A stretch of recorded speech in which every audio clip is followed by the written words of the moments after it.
سأنتقم منك يا شاب. الأيام بيننا. أنا من سيضع لك حدا بيدي هاتين. نعم.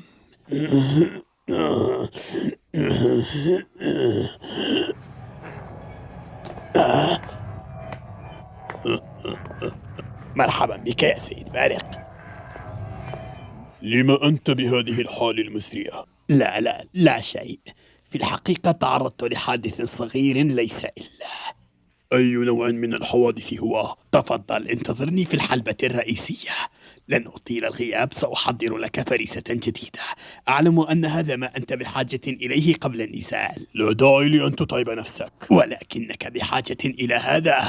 هل تقصد بأنني لا أستطيع الفوز على خصمي؟ وبما أنا عليه الآن، وأنني سأكون ضعيفا ما لم أتزود بالطاقة؟ لا، الأمر ليس كذلك. اعذرني، فقد ظننت أنك أتيت من أجل هذا الأمر. آسف جدا. إذن ما رأيك أن تكون الآن فريستي؟ لا، ماذا تقول يا سيدي؟ لا شك بأنك تمزح. أنا لا أمزح. ألا تريد أن تفيدني؟ عليك أن تفعل هذا من أجل مصلحة العصابة السوداء. ماذا تقول يا سيد بارق؟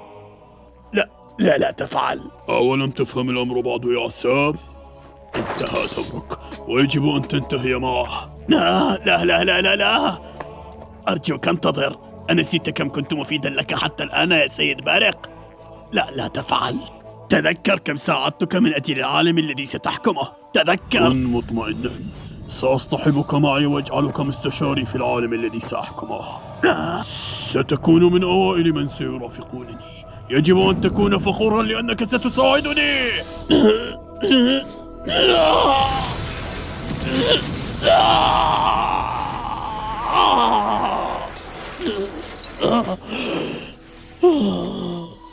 لم تعد العصابة السوداء تهمني في شيء.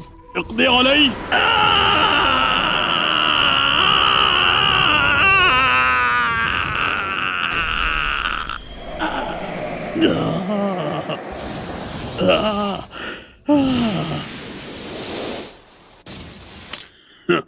لقد أنهيت معاناتك بسرعة سيد بارق. بقيت الآن فريسة واحدة قبل يمان. تعال يا كمال، سأجري جسمك على لائحة ضحاياي عما قريب.